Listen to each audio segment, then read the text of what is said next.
living in America for 8 years for my studies and work.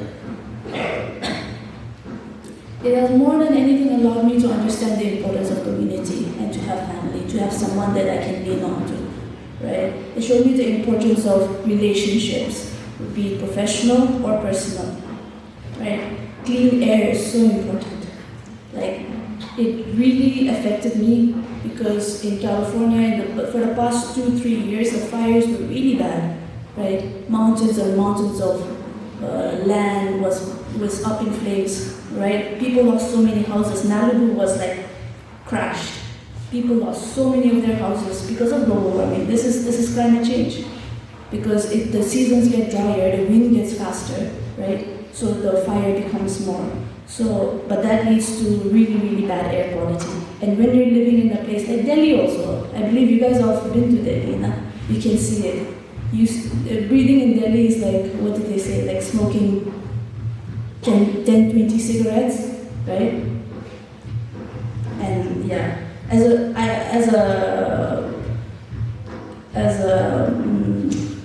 a past smoker, I can tell that it makes a big difference.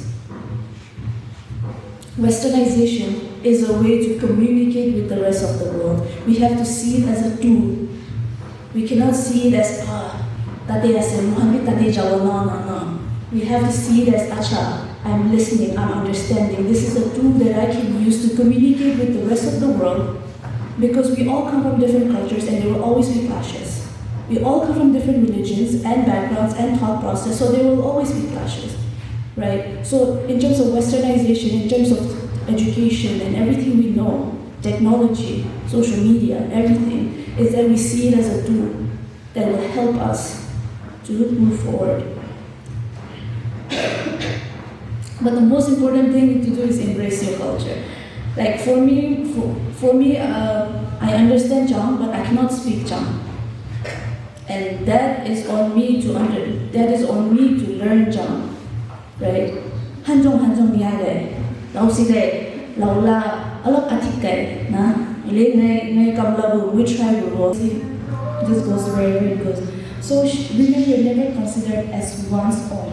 Okay, today see women, we can never become a part of this. Our people they call putuman, I guess.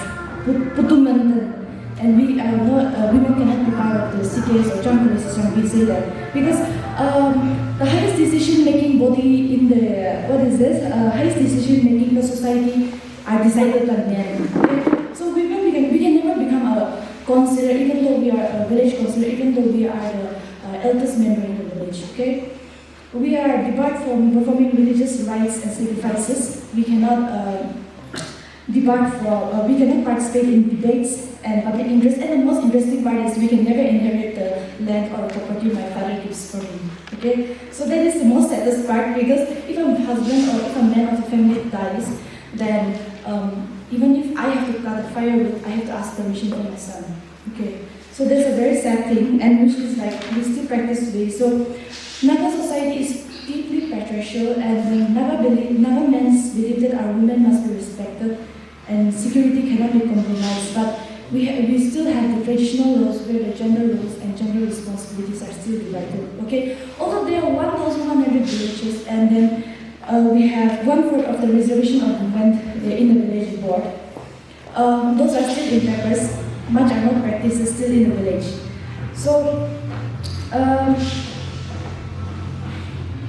When we talk about women equality, we are not talking about lifting 10 to 15 kgs of weight like men. Okay? We do not tend to do so.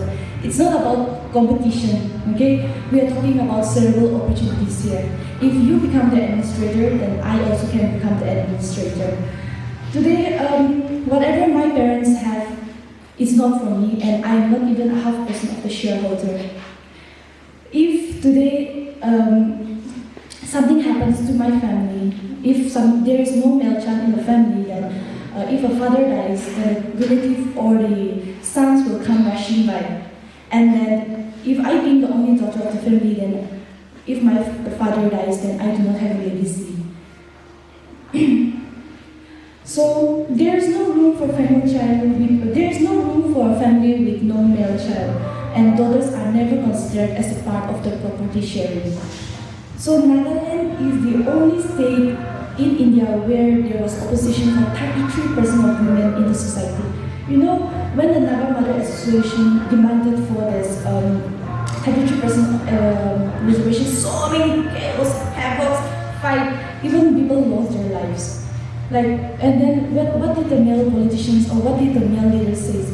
That we are going against our customary laws and that our customary law protects or debarks women from having this kind of opportunities.